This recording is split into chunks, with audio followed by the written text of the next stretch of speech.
Hello class, so in today's lecture we're going to talk about Basel 1, Basel 2 and Basel 3. So what is Basel?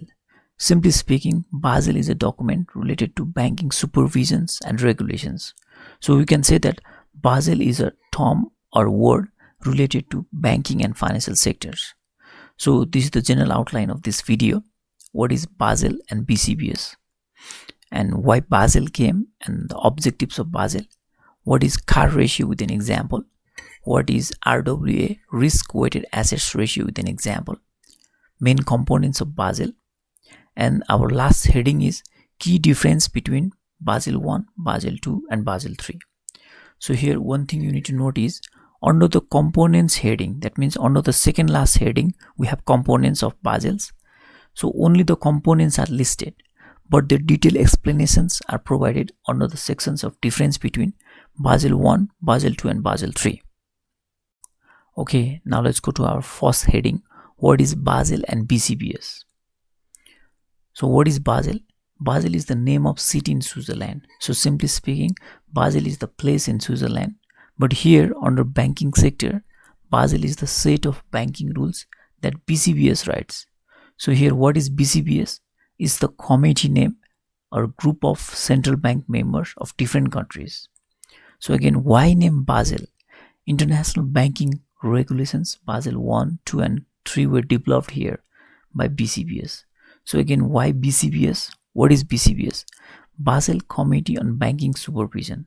So it's an international committee that develops rules and guidelines for how banks should be regulated to ensure they are safe and to prevent financial crisis. So currently in 2025, 45 members or 45 central banks are there. So let's talk about when and why Basel came. So Basel 1 was introduced in 1988 after the collapse of State Bank in Germany. So Basel 1, the Basel document was first introduced in 1988 after the collapse of Germany Bank. Similarly, Basel 2 was introduced in 2004 to overcome the limitations of Basel 1. Similarly, Basel 3, it was introduced in 2010 following the 2008 financial crisis. So these were the main reasons of Basel 1, Basel 2 and Basel 3. So here Basel framework or Basel occurs means the same thing, or sometimes we can say Basel documents. So reasons behind the Basel. Again, Basel came due to the bank collapse in Germany in 1974, which causes major disruption to other countries in the global interbank market. So where the failure of one bank could cascade throughout the entire system, due to which international committee formed called BCBS by G10 countries. So therefore, to provide sound and to prevent financial crisis in the international banking system, Basel 1 was developed in the year 1988. Okay, now let's go to the objectives of Basel. So according to Basel 1, the main objectives of Basel 1 was to maintain minimum capital requirements for banks. That means after the establishment of Basel 1 occurred, now all the bank and financial institutions are legally required to maintain minimum capital to operate their banking transactions. Similarly, another main objectives of Basel 1 was to focus primarily on credit risk. That means Basel 1 mainly focused on minimum capital requirement and credit risk. Here credit risk means default risk or non-payment risk. So now let's come to the objectives under Basel 2. So in addition to Basel 1, Basel 2 promote a more risk-sensitive approach to capital assessments. That means Basel 2 further emphasized on different types of risk and to maintain the capital according to the risk. So again, Basel 2 encourages sound risk management practice within the bank. That means Basel 1 only focus on credit risk, where Basel 2 gives priority on other types of risk as well. For example, operational risk, market risk. Okay, now let's go to the objectives under Basel 3. So Basel 3 strengthened the capital requirements. That means Basel 3 further came up with the improvement in capital requirements with a focus on higher quality capital. CET 1 here. CET 1 means Common Equity Tier 1. So it's a terminologies, technical words that we use in Basel. So we will learn all these keywords and terms in their respective headings. Now just remember the different objectives under different Basels.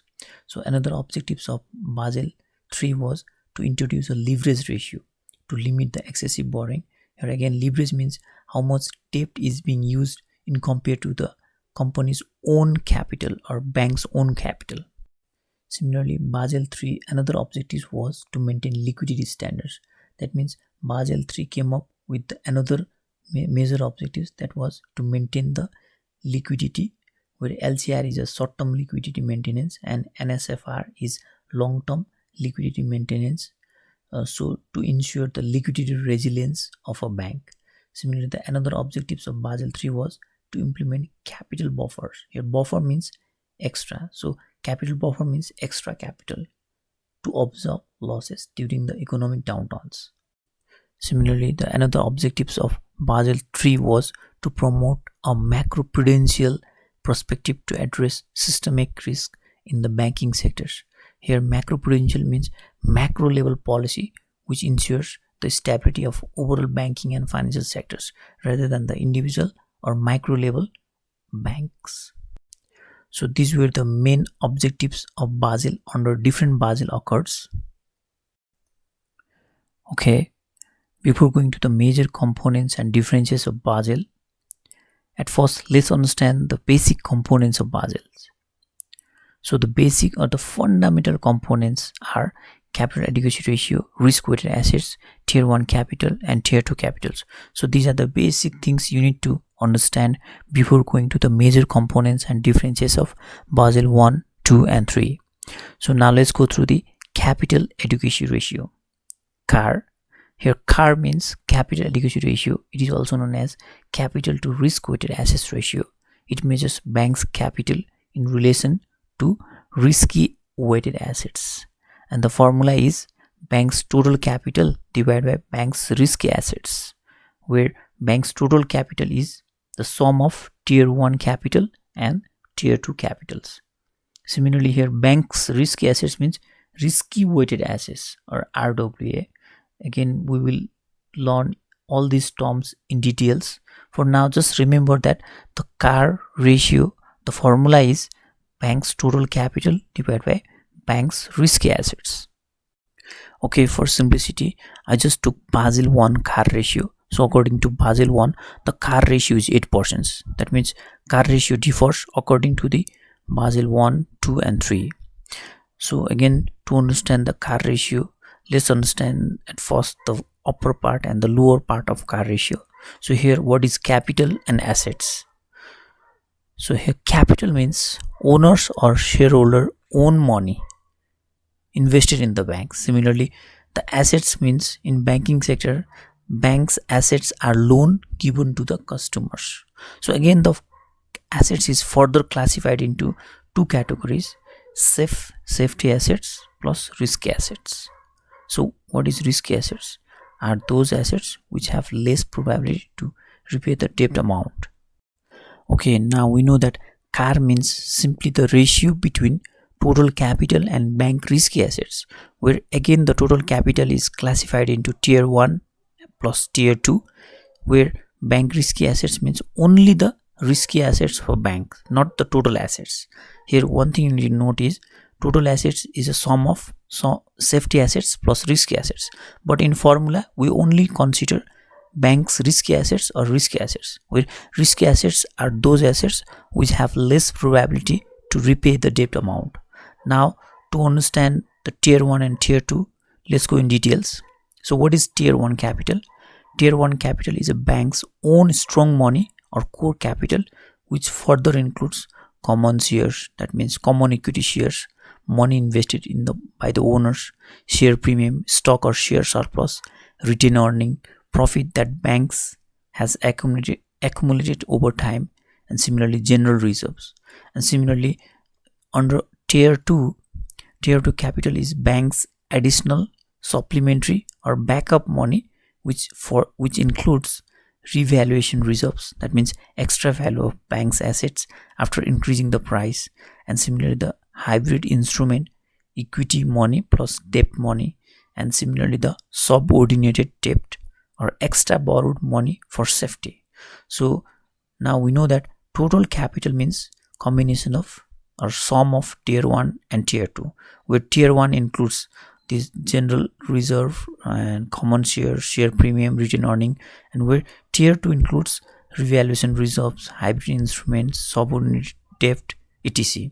So this is the core meaning of CAR. Here CAR simply means the ratio between total capital and bank risky assets, where total capital further includes tier 1 and tier 2, and even we go in details about tier 1 and tier 2. Similarly here bank risky assets means, and we know that bank total assets is a sum of safety assets plus risky assets, where CAR only includes the bank's risky assets in its formula.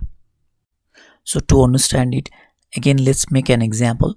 Let's say when a bank have risky assets of $100 million, then according to CAR ratio, bank must maintain $100 million times 8%. So which comes $8 million of capital for the safety. So again, algebraically, 8% equals to, here 8% is given by the regulatory body, and similarly here the capital that we are going to find, and the $100 million is the risk weighted assets which we taken from the questions. So after the computation, capital is $100 million times 8%, so which comes to $8 million of capital. That means when the bank have $100 million of risk weighted assets, then bank must maintain at least $8 million of capital. Okay, now you may have a question that how the $100 million came. So according to the example, our risky assets is $100 million. So now let's understand how the risky weighted assets is computed. So from the table, we have in the first column we have different types of assets. Let's say these are the different assets of a particular bank, and the second column we have risky weighted assets in percentage, and similarly we know that total assets is a sum of risky assets plus safety assets. Okay, now let's compute risk weighted assets of each type of assets. The assets 1 is cash. So here cash is already in the form of liquid, that means it doesn't have risk or 0% risk. So $100 million times 0% is 0 amount of risk assets. Similarly assets 2, business loan. Here business loan is generally considered as the high chances of risk or high default payment. That's why it has 80% of risk. That means $100 million times 80% is $80 million of risk assets. Similarly the assets 3, home loan, $100 million times 20% is $20 million of risk assets. So when we sum up all these three assets, we get total 100 million risky assets.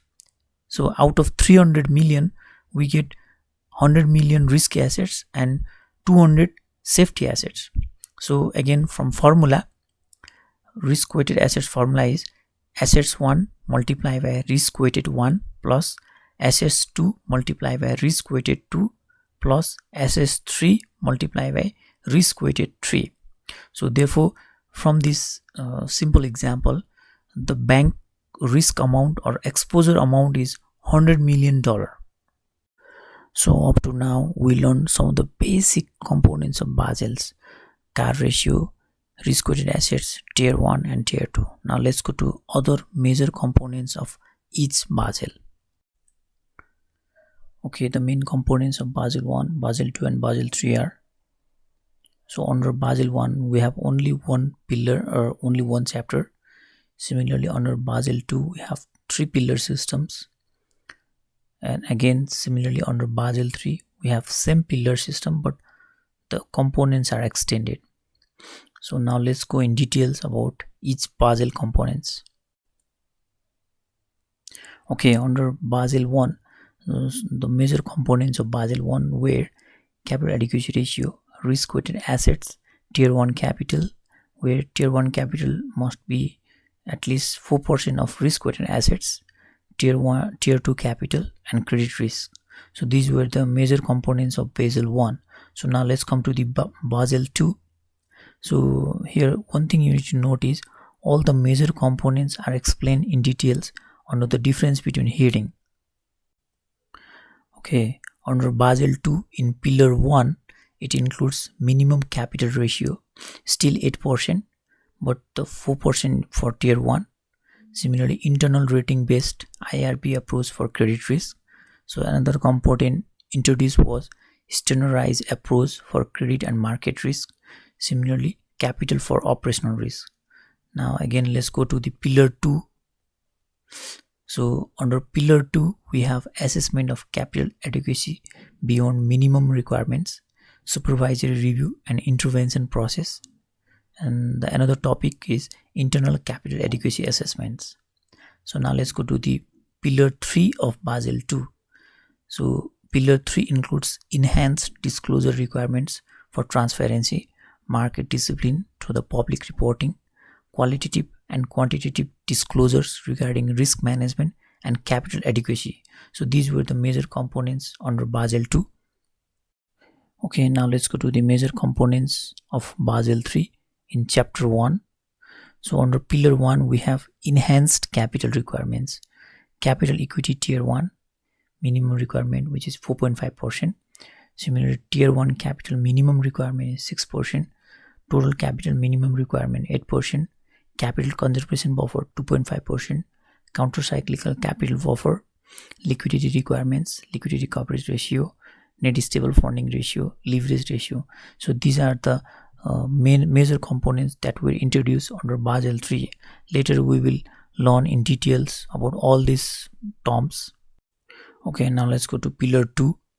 So under Pillar 2 in Basel 3, we have enhanced supervisory review of risk and capital, internal capital adequacy assessment process, supervisory measures and interventions, stress testing and capital planning. So now let's go to the Pillar 3. So again, under Basel 3, in Pillar 3, we have increased disclosure requirements, transparency on risk exposure, risk management and capital, detailed reporting on capital structure, risk-weighted assets and leverage. Okay, now let's go to our last topic, last but not the least, the difference between Basel 1, Basel 2 and Basel 3. Altogether in this video, we have 10 difference between Basel 1, Basel 2 and Basel 3. So let's go from the beginning. So Basel 1 does not have any pillar structures, focuses on credit risk and minimum capital requirements.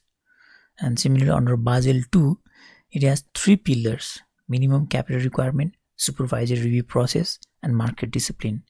Similarly under Basel 3 also have still 3 pillars, but it enhanced or extend and strengthen all 3 pillars. Okay, now let's go to the second differences of Basel. So CAR ratio under Basel 1, we have 8% as we already discussed. Similarly under Basel 2, the CAR ratio remains same 8% as in Basel 1, but under Basel 3, still minimum CAR ratio is 8%, same as before, but added capital conservation buffer which is 2.5%, and similarly counter-cyclical buffer 2.5% can be added according to the situation. That means this counter-cyclical buffer can be added according to the economic situation of a country. So under Basel 3, so in summary, we can say that CAR ratio under Basel 3 is 8% plus 2.5%, which is 10.5%. That means 10.5% is the minimum capital adequacy ratio under Basel 3. But this 10.5% can range up to 13%, where this 2.5% can be added according to the economic situation of a country. For example, if there is maximum credit boom in the economy, then the regulatory body can add this 2.5%, so that it can goes up to the 13%. Okay, here one thing you need to note: the above CAR ratio is according to the Basel framework, but in actual it may differ from country to country central bank policy and the economic situations. So now let's go to the another differences of Basel. Okay, difference number 3. So under Basel 1, the capital is divided into Tier 1 and Tier 2, and similarly under Basel 2, still the capital is divided into Tier 1 and Tier 2, but here the tier 1 is further classified into common equity tier 1 plus additional tier 1. That means tier 1 is further classified into Cat 1 plus At 1.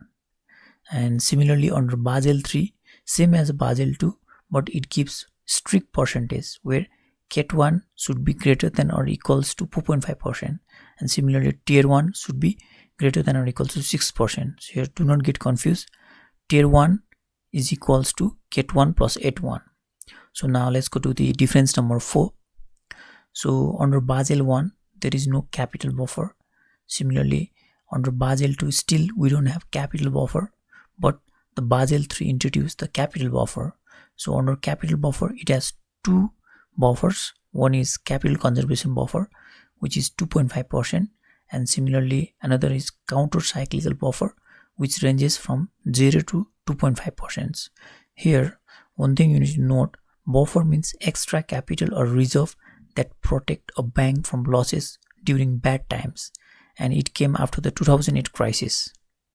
Okay, now let's understand the capital conservation buffer and counter cyclical buffer in details with their differences. So CCB means capital conservation buffer. It is used to absorb losses during normal financial stress and ensures banks maintain minimum capital.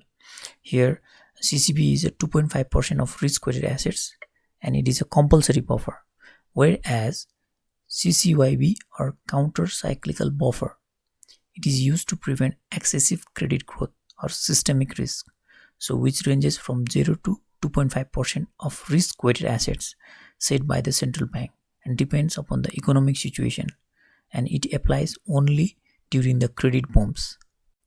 Okay, again let's go back to our difference number 5. So under Basel 1, the Basel 1 only defines the credit risk. Similarly under Basel 2 only defines credit risk, operational risk and market risk. But under Basel 3 defines credit risk, operational risk, market risk, liquidity risk, leverage and systematic risk. Okay, difference number 6. So under Basel 1, there is no provision for leverage ratio. Similarly under Basel 2, still we don't have any provisions of leverage ratio. But under Basel 3 introduced the minimum leverage ratio, which is 3%, and the leverage ratio formula is tier 1 capital divided by total exposure into 100. Here total exposure means risk amount, and it means total amount of loan given, where it does not consider risk-weighted assets. Here one thing you need to note is leverage ratio shows that how much of a bank's own money, tier 1, it has compared to the total money it has lent. So we can say that higher leverage ratio is good and the lower leverage ratio is bad. So now let's go to the difference number 7. So under Basel 1, no liquidity provisions. Similarly under Basel 2, still we don't have any liquidity provisions. But under Basel 3 introduced the two types of liquidity ratio, liquidity coverage ratio and net stable funding ratio. So these ratios came after the 2008 crisis or in Basel 3. Okay, now let's understand in details about liquidity coverage ratio and net stable funding ratio. So here LCR means liquidity coverage ratio, which checks a bank has enough liquidity to survive sudden withdrawal for 30 days or not. So here LCR means high quality liquid assets, SQLA, divided by total net cash outflow over 30 days into 100. So for example, bank predicts people will demand 5 million cash in next month, and if bank has 6 million liquid now, then LCR equals to 6 million divided by 5 million into 100, which is equals to 120%. So that means for short term bank is safer, which is greater than 100%. So bank must maintain 100% LCR. Similarly, net stable funding ratio, NSFR, checks if a bank funds its long-term loans are financed by long-term stable money or not. This means bank cannot use short-term assets as a backup for the long-term lending. Here the formula is NSFR equals to ASF divided by RSF into 100, where ASF means available stable funding. That means bank needs to maintain. So similarly, RSF means required stable funding. So here RSF means loan amount multiplied by RSF factor. So the factor which depends upon the type of loan given.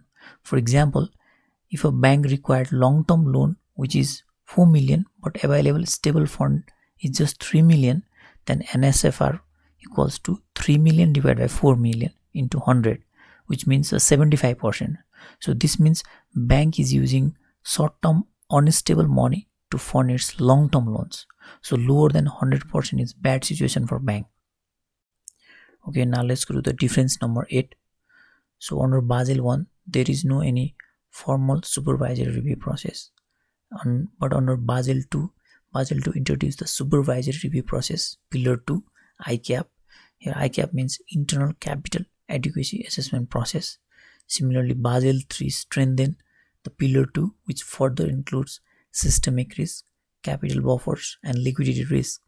Here, one thing you need to note is supervisor means regulator or generally the central bank of a country, which means which supervise the banking institutions. So now again let's understand the meaning of supervisory review process and the ICAP. So what is and why supervisory review process? It is where supervisors review banks' internal risk assessment and capital planning.